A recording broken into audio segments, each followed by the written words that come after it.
ದಿನದಿಂದ ದಿನಕ್ಕೆ ಎಲ್ಲದರ ದರವು ಏರಿಕೆ, ಜನರ ಜೀವನ ಸದ್ಯಕ್ಕೆ ಸಂಕಷ್ಟದಲ್ಲಿ ಸಿಲುಕಿದೆ. ನಿನ್ನೆ ಮೊನ್ನೆ ಒಂದು ವಾರದಿಂದ ನಾವು ನೋಡ್ತಾ ಇದ್ದೀವಿ, ಪೆಟ್ರೋಲ್ ಡೀಸೆಲ್ ಜೊತೆಗೆ LPG CNG ಎಲ್ಲದರ ದರವು ಏರಿಕೆ ಆಗ್ತಾ ಇದೆ, ಒಂದಷ್ಟು ದರವು ಇಳಿಕೆ ಆಗ್ತಾ ಇದೆ.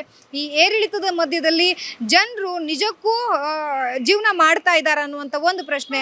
ಇನ್ನೊಂದು ಕಡೆಗೆ ಏನು ಅಂತಂದರೆ, ಯಾವಾಗಲೂ ಜನಗಳಿಂದ ಜೊತೆಗೆ ಆಟೋ ಡ್ರೈವರ್ಸು, ವಾಹನ ಸವಾರರಿಂದ ತುಂಬಿ ತುಳುಕ್ತಾ ಇದ್ದಂತಹ ಪೆಟ್ರೋಲ್ ಬಂಕ್ ಆಗಿರ್ಬೋದು, ಆಟೋ LPG ಸಿಗುವಂಥ ಬಂಕ್ಗಳಾಗಿರ್ಬೋದು, CNG ಬಂಕ್ಗಳಾಗಿರ್ಬೋದು, ಯಾವಾಗಲೂ ಜನಸಾಮಾನ್ಯರಿಂದ ತುಂಬಿ ತುಳುಕ್ತಾ ಇತ್ತು. ಸದ್ಯಕ್ಕೆ ಖಾಲಿ ಹೊಡಿತಾ ಇರುವಂಥದ್ದನ್ನು ನಾವು ದೃಶ್ಯಾವಳಿಗಳಲ್ಲಿ ಗಮನಿಸ್ತಾ ಇದ್ದೀವಿ. ತಾವು ನೋಡ್ತಾ ಇರ್ಬೋದು, ಯಾವಾಗಲೂ ಕ್ಯೂ ಅಲ್ಲಿ ನಿಂತ್ಕೊಂಡು LPG ತೆಗೆದುಕೊಳ್ಳೋದಕ್ಕೆ, CNG ತೆಗೆದುಕೊಳ್ಳೋದಕ್ಕೆ, ಪೆಟ್ರೋಲ್ ಹಾಕ್ಸ್ಕೊಳ್ಳೋದಕ್ಕೆ ಜನರು ಮುಂದೆ ಆಗ್ತಾ ಇದ್ರು. ಯಾವಾಗ ಮೋದಿಜಿಯವರು ಕರೆ ಕೊಟ್ಟರು, ಅವಾಗಿಂದ ಒಂದು ಹಂತಕ್ಕೆ ಕಡಿಮೆ ಆಗಿದೆ ಅನ್ನುವಂತಹದ್ದನ್ನ ನಾವು ಗಮನಿಸ್ತಾ ಇರ್ಬೋದು ದೃಶ್ಯಾವಳಿಗಳಲ್ಲಿ. ಇದ್ರ ಜೊತೆಗೆ ದರ ಏರಿಕೆ ಆಗಿದೆ. ಮೊನ್ನೆ CNG ದರನೂ ಕಡಿಮೆ ಇತ್ತು, ಜಾಸ್ತಿ ಆಗಿದೆ. ಈಗ LPG ದರ ಜಾಸ್ತಿ ಆಗಿದೆ. ಜೊತೆಗೆ ಪೆಟ್ರೋಲ್ ಡೀಸೆಲ್ ದರ ಇವತ್ತು 95 ಪೈಸೆ ಏರಿಕೆ ಆಗಿರುವಂಥದ್ದು. ಒಂದು ತಿಂಗಳಲ್ಲಿ ಸುಮಾರು 3 ಬಾರಿ ಏರಿಕೆ ಆಗಿದೆ. ಇದು ಜನರ ಜೀವನದ ಮೇಲೆ ಹೊಡೆತ ಬೀಳ್ತಾ ಇರುವಂಥದ್ದು. ಈ ನಿಟ್ಟಿನಲ್ಲಿಯೂ ಸಹ ಜನಸಂಖ್ಯೆ ಬಳಕೆ ಮಾಡುವುದು ಕಡಿಮೆ ಆಗಿದೆಯಾ ಅನ್ನುವಂತಹ ಪ್ರಶ್ನೆಯೂ ಸಹ ಸದ್ಯಕ್ಕೆ ಉದ್ಭವ ಆಗ್ತಾ ಇರುವಂತಹದ್ದು.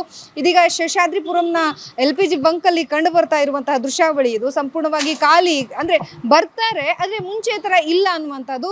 ಈ ಬಂಕ್ ನ ಮ್ಯಾನೇಜರ್ ನನ್ನೊಟ್ಟಿಗಿದ್ದಾರೆ, ನಾನು ಅವ್ರನ್ನ ಮಾತಾಡ್ಸ್ತಾ ಹೋಗ್ತೀನಿ. ಯಾಕೆಂತಂದ್ರೆ ಅವ್ರು ದಿನನಿತ್ಯ ನೋಡಿರ್ತಾರೆ ಯಾವ ರೀತಿಯಾಗಿ ಜನರು ಬರ್ತಾ ಇರ್ತಾರೆ, ಎಷ್ಟು ಪರ್ಸೆಂಟೇಜ್ ಬರ್ತಾ ಇರ್ತಾರೆ, ಸದ್ಯಕ್ಕೆ ಎಷ್ಟು ಪರ್ಸೆಂಟೇಜ್ ಕಡಿಮೆ ಆಗಿದೆ ಅನ್ನುವಂಥದ್ದು.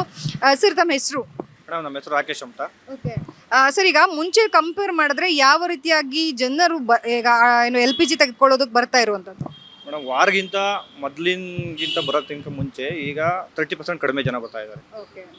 ಅಷ್ಟು ಕ್ಯೂ ಇರೋದು. ಈಗ ನೋಡಿ, ಖಾಲಿ ಬಂಕು. ಈಗ ನೀವು ಹೇಳಿದ್ರೆ ವಾರ ಆಗೋಕ್ಕಿಂತ ಮುಂಚಿತವಾಗಿ ಜನರು ಜಾಸ್ತಿ ಇರ್ತಾ ಇದ್ರು ಅಂತ ಹೇಳಿ.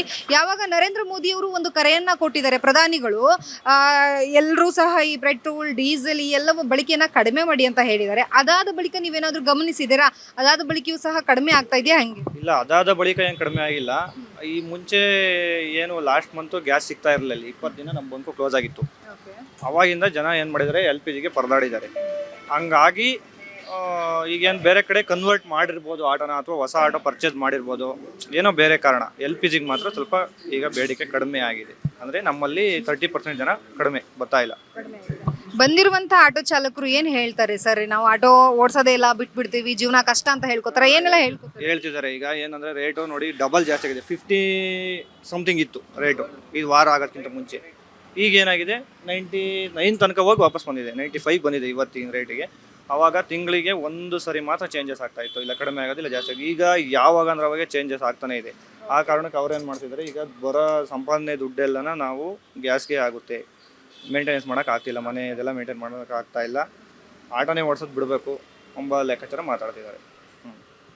Thank you sir. ನೋಡಿದ್ರಲ್ಲ, ಒಟ್ಟಾರೆಯಾಗಿ ಜನರು ತಮ್ಮ ಜೀವನ ಕಷ್ಟ ಆಗ್ತಾ ಇದೆ, ಆಟೋ ಮುಖಾಂತರವಾಗಿ ಜೀವನ ನಡೆಸೋಕೆ ಆಗ್ತಾ ಇಲ್ಲ.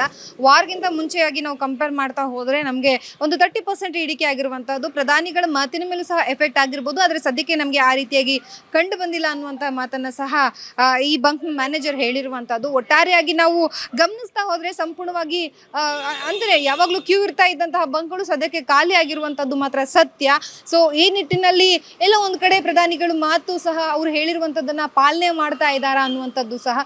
ಸೊ ಒಟ್ಟಾರೆಯಾಗಿ ಸದ್ಯದ ಪರಿಸ್ಥಿತಿ ಈ ರೀತಿಯಾಗಿ ಬೆಂಗಳೂರಿನಲ್ಲಿರುವಂತಹದ್ದು. ಕ್ಯಾಮ್ರಾ ಪರ್ಸನ್ ಗುರುರಾಜ್ ಜೊತೆ ಲಕ್ಷ್ಮಿ ಬಾಗಲಕೋಟಿ, ಅಶ್ವಗ ನ್ಯೂಸ್, ಬೆಂಗಳೂರು.